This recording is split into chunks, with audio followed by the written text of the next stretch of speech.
I didn't know how to feel, to be honest. Never in a million years would I think that someone would say, it could be cancer.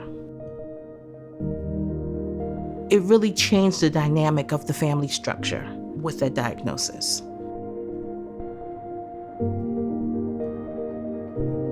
My name is Danielle.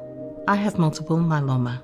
I thought my symptoms were related to a herniated disc, and I was ignoring it basically because the pain would come and go.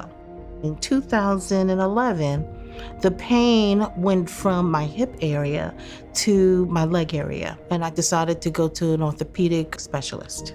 He mentioned that there was a mass on my fibula and that I needed to go see an oncologist.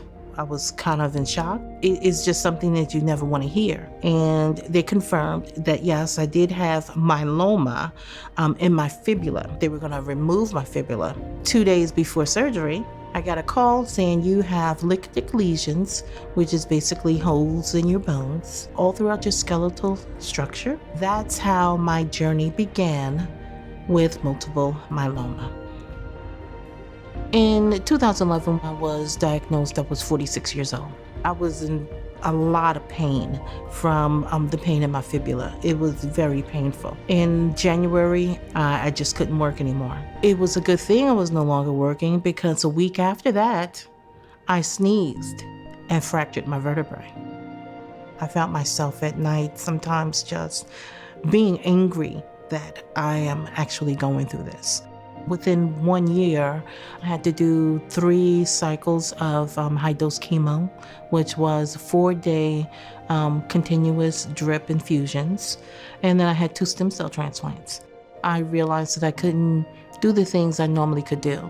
If I wanted to clean the house, I could only do a little at a time because it would tire me out. Normally on a Saturday, I would go to the mall and be there all day, but I could only go to 1 or 2 stores and I have to leave. But that's my new normal. And I have to understand that that is the way I am now.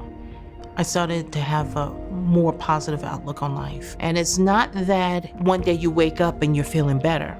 It's that you wake up and you realize that you feel better than you did the day before. So it's a process that you have to go through, and you just have to have that strength. You have to have that determination to understand, I'm going to get through this.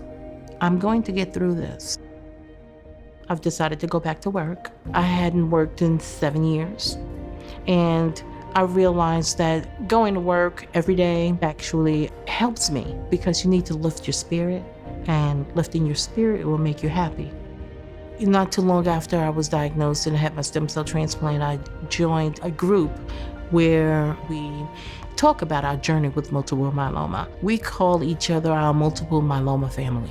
We understand everything that the individual is going through or have gone through. It's a little different being with your friends or your family because they want to understand what you're going through, but they really don't know until you've walked in those shoes.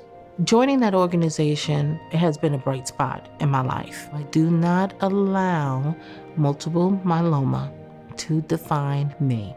Yes, I have multiple myeloma, but I also have a life, and I will be living that life.